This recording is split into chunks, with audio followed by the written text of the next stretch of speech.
नमस्कार मित्रों। अपने देश में चुनाव के अवसर पर देश हित में एक श्रृंखला हम लोगों ने शुरू की। निर्णय की घड़ी में आज उसका अंतिम चरण है। यह एक छोटा सा प्रयास रहा है, गिलहरी प्रयास या एक गौरैया प्रयास, अपने देश के संदर्भ में कुछ भी जो थोड़ा बहुत संभव हो कर सकने का। आज लगभग अंतिम बातें चल रही हैं।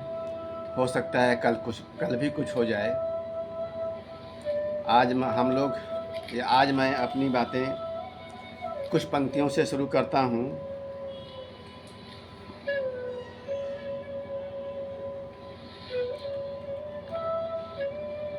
आत्मनिर्णय की घड़ी में अपनी ज़मीन से नज़रें चुरा रहे हैं। आत्मनिर्णय की घड़ी में अपनी ज़मीन से नज़रें चुरा रहे हैं। अपने ही मतलब की बातों को हंसी में उड़ा रहे हैं। अपने ही मतलब की बातों को हंसी में उड़ा रहे हैं। गंभीर बातों को हंसी में उड़ा कर बार बार भुगत चुके हैं। गंभीर बातों को हंसी में उड़ा कर बार बार भुगत चुके हैं। फिर भी आत्मघाती नशे में मचल जा रहे हैं। फिर भी आत्मघाती नशे में मचल जा रहे हैं।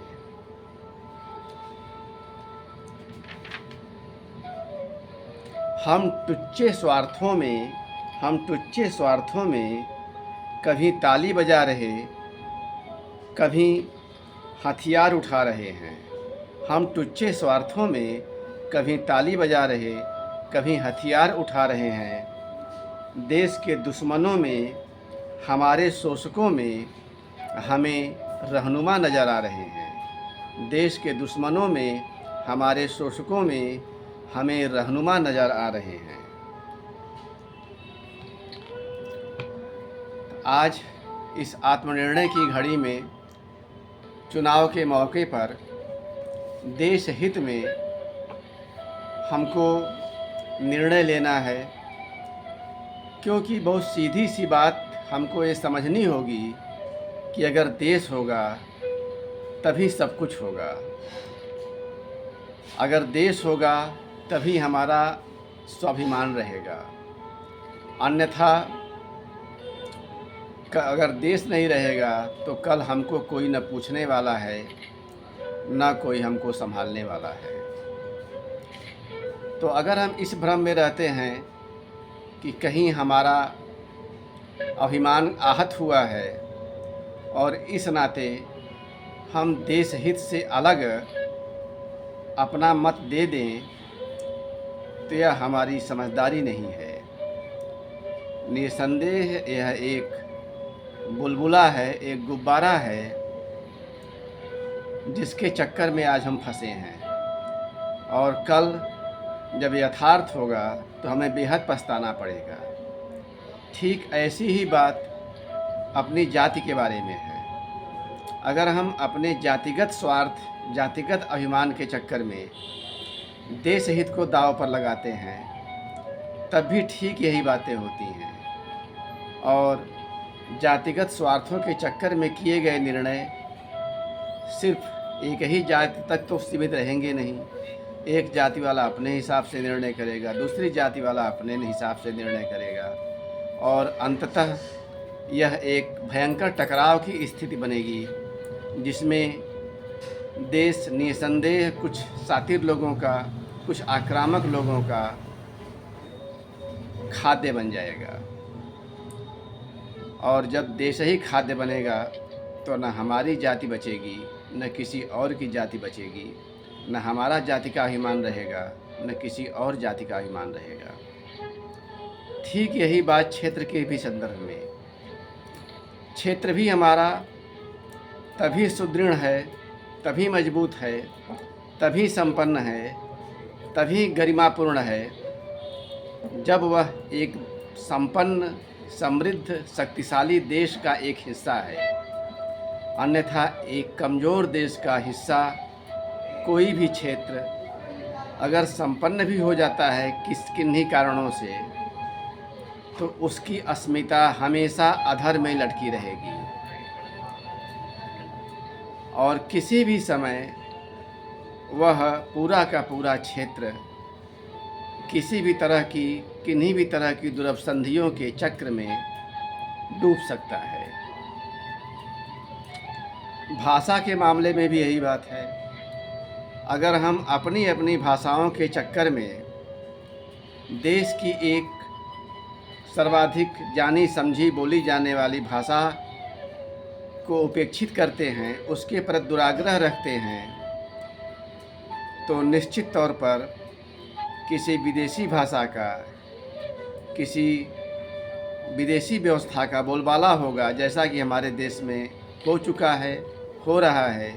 दिनों दिन यह रोग बढ़ता जा रहा है और इस बोलबाला, इस व्यवस्था को लागू करने के लिए ही हमारे यहाँ भाषाओं के द्वंद्व को ज़्यादा उभारा गया और उभरते उभरते यह खेल चलते चलते स्थिति ये हो गई कि अपनी भाषा हमारे ही लिए दोयम दर्जे की हो गई है और निसंदेह हमारे देश के लिए यह सबसे बड़े कमजोरी के कारणों में से एक है। अपना लाभ। अपना लाभ एक ऐसी चीज़ है जो अच्छों को भ्रमित कर देता है। ऐसे में इसको अच्छी तरह समझने की ज़रूरत है। एक आम तौर पर कहा जाता है, अपना काम बनता भाड़ में जाए जनता, लेकिन बात उतने से ही नहीं बनती है। अपना काम बन भी जाता है तो इसमें भी यह देखना हमेशा ज़रूरी है कि वह किस कीमत पर बन रहा है। अगर वह हमारे व्यापक परिप्रेक्ष्य को, व्यापक संबंधों को घायल करके, तोड़ करके, नुकसान पहुंचा करके हो रहा है, तो निसंदेह वह लाभ केवल हमारा भ्रम है और अंततः किसी न किसी दिन वह भ्रम टूटना ही टूटना है और किसी दिन हमें सिर्फ पछताने के अलावा कुछ नहीं मिलना है। अपना लाभ से ही संबंधित दूसरी बात आती है अपने विकास की। अपना विकास और देश का विकास, क्षेत्र का विकास अगर परस्पर विरोधी समझ में आते हैं या नज़र आते हैं, तो उपरोक्त सारी बातों की तरह यह भी एक धोखे की टाटी है,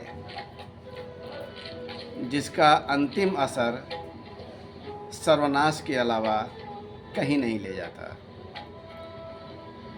तो साथियों, इन सारी बातों में एक ही बात स्पष्ट होती है कि देश हित से अलग जहाँ भी हमारा किसी भी तरह का कोई भी हित आता है, तो निसंदेह वह हमको या तो भरमाने की चीज़ है या मूर्ख बनाने की चीज़ है और अंततः हमारा नुकसान करने की चीज़ है। तो इस नाते इस चुनाव में हम वोट देने जाएं, ज़रूर जाएं और ऐसे लोगों को वोट दें जो ढेर सारी बुराइयों के बावजूद भी कुल मिलाकर इस देश को बनाने में, संवारने में, समृद्ध करने में, शक्तिशाली करने में कहीं न कहीं अपना योगदान दे रहे हों, न कि ऐसे लोगों के चक्रव्यूह में फंसें जिन्होंने हमेशा इस देश का नुकसान किया है, इस देश को घुटनों तले लाया है और ऐसे ही तरह तरह के छोटे छोटे स्वार्थों में भरमाकर हमें अपना अनुगामी बनाकर देश को भी डुबाया है और हमें भी नचाया है। बस इन्हीं बातों के साथ आज की बात समाप्त करता हूँ। धन्यवाद, नमस्कार।